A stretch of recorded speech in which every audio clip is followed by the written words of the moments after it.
Teacher unions across Ghana have declared an indefinite nationwide strike over unpaid cost of living allowances. Ghana's government failed to meet a 30 June deadline set by union leaders during the course of negotiations.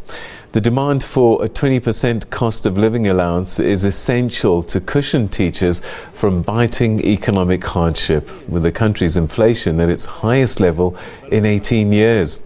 National Labour Commission has urged the government to immediately engage with teacher unions and negotiate a settlement of their grievances within 7 days.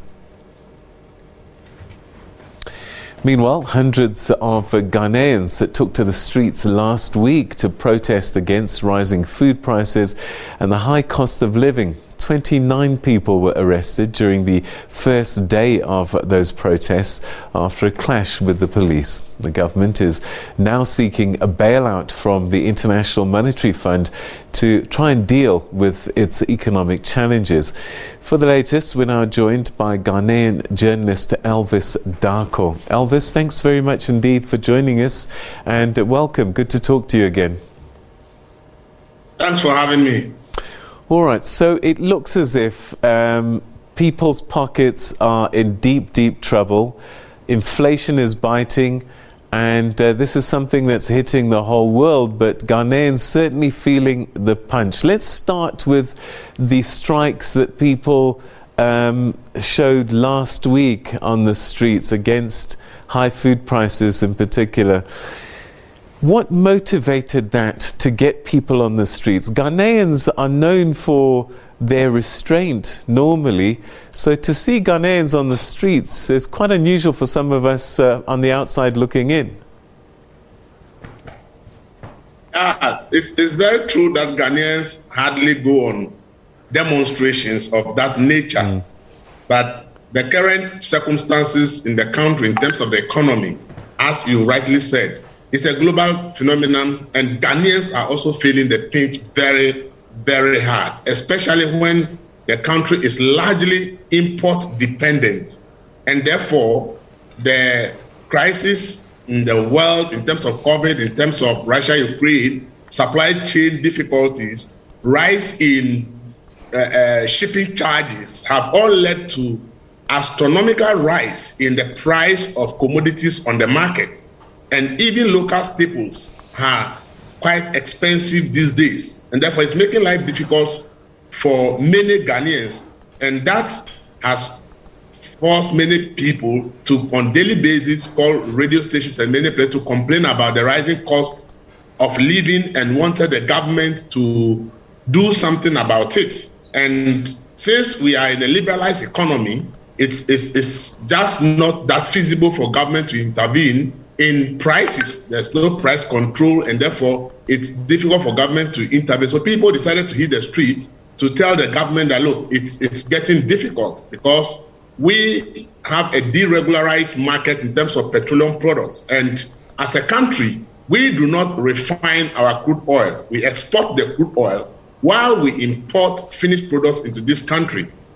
Considering the depreciation of the local currency, the price of petroleum products itself have also gone up astronomically just this year. And once it goes up, transport fares have gone up. And that transport fare going up also affects food prices and other commodities. And therefore, the public decided to go on a demonstration to tell the government that something ought to be done about the current rising cost of living in the country. Do Ghanaians appreciate that this is a global phenomena, or do they think that there's something that government has done to make the situation in Ghana worse than it could be? Well, there's the general acknowledgement of the global crisis is something that many people understand. However, because of political reasons, opposition will always have to attack the government and blame the government for the challenges facing the people. And therefore, in a country where we are really, really polarized in terms of politics, some of these things are seen more from a political perspective than the real economic situation. Because as we speak now, this IMF issue has become, for instance, a very difficult issue because the previous government took the country to IMF, the current administration in opposition blamed the then NDC for mismanaging the country. That is why the country landed in an IMF, and promised that Ghana will never return to the IMF under the regime of the NPP.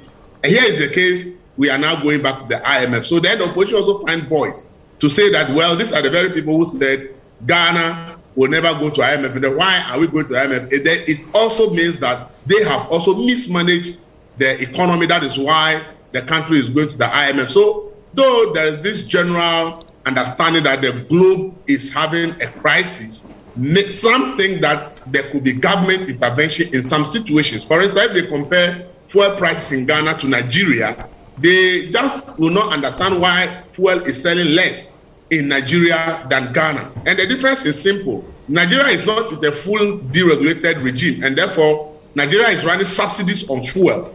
Ghana, as a country, decided to do full deregulation, and this is one of the conditions that we have to fulfill when we were going to the IMF in 2015. So we had to deregularize the petroleum industry and make sure that full cost recovery. And the citizens felt that if our counterparts in Nigeria are buying fuel less, it really doesn't make sense for Ghanaians to be buying fuel more expensive than Nigeria. Therefore, they believe that the government should be able to subsidize the price of petroleum products so that it will reduce the impact of this global crisis on the ordinary citizen.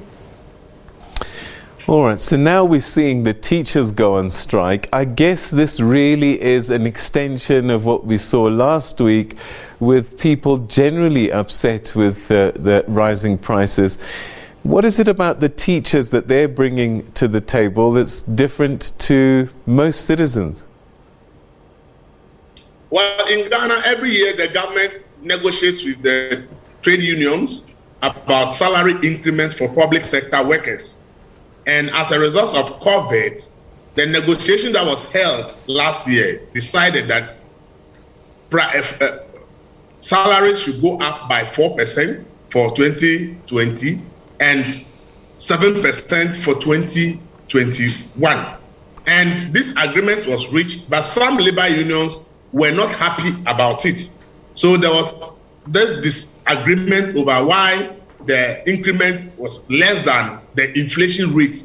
So the unions were actually divided over this issue. However, the current demand for 20% cost of living allowance is actually not only being demanded by the teachers, it is actually being demanded by the Trade Union Congress, of which the teachers are also part. And therefore, it is a general demand by all public sector workers that, considering the fact that inflation has risen all the way to 27.6%, they believe that the agreed 7% was woefully inadequate. And since the negotiation has already been done and they will not want to go into any protracted negotiations, they have proposed that the government should increase or should give every public sector worker what they call 20% of basic salary, which they describe as cost of living allowance. So the teachers are part of a greater group of public sector workers and the Trade Union Congress who are demanding that the government should pay them a 20% cost of living allowance, which is 20% of their basic salary. However, the teachers took the decision because school has just reopened, and therefore they see it as an opportunity to let the government know that if we are not getting the cost of living allowance, then we are not going to the classroom. Obviously, once teachers are not going to the classroom, there is huge pressure on the government to get them back to the classroom, and they believe that going on the strike is what will get the government to the negotiation table, because they gave a June 30th deadline for the government to deliver on the cost of living allowance, which the government failed to deliver on. And therefore, they believe that going on the strike will compel the government to actually sit down with them and discuss the issue. As I said, it's not only about the teachers, but the general workers who work for the public sector in Ghana are all demanding that, considering the hardships and the rising cost of living in Ghana, it will be important for the government to increase the cost of living allowance and give them 20% basic salary so that they can match the rising inflation in the country. All right, but can the government cope? I mean, if we're looking at trying to get funds from the IMF, they certainly can't borrow money from the IMF to pay salaries. that is the challenge, and that is why I think the government was not able to meet the June 30th deadline, because in Ghana, the public sector wage bill has remained a controversial issue, because when you look at the Ghana budget, you take 3 cost items. You take statutory funds, you take interest on our loans, and you take wage bill. It consumes almost the entire revenue that the country generates. And this has always been an issue with the International Monetary Fund, that the Ghana wage bill is too big, and that there's the need for the government to downsize the wage bill, because the percentage of revenue that goes with the wage bill is quite frightening. However, because the private sector is not creating enough jobs, when politicians campaign and promise people jobs and win elections and come to power, they need to find such people jobs. And therefore, year in, year out, we keep seeing more people being added to the public wage bill. And this has increased the amount of money the government needs to pay wages. And now that the government is seeking for balance of payment support, it's clearly difficult for the government to find the revenue to pay that 20% cost of living allowance that the public sector workers are demanding. Because currently, we are going to the IMF because we are struggling to raise the needed revenue to finance the budget. And the government has to announce a 20% cut on the budget presented to Parliament for this year. That because of the difficulties in getting revenue and the challenges that the twin crises are posing to the economy, the government cannot even deliver on the budget presented, and therefore we are reducing the budget implementation by 20%.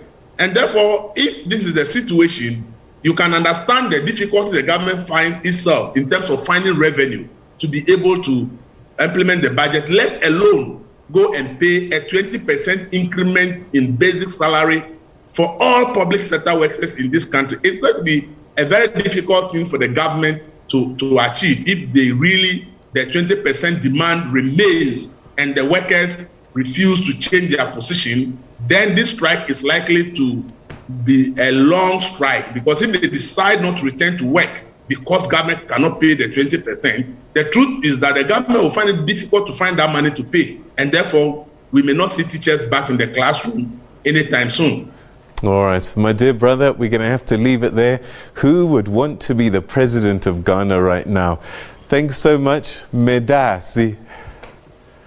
Thank you. All right, that's it. Thank you.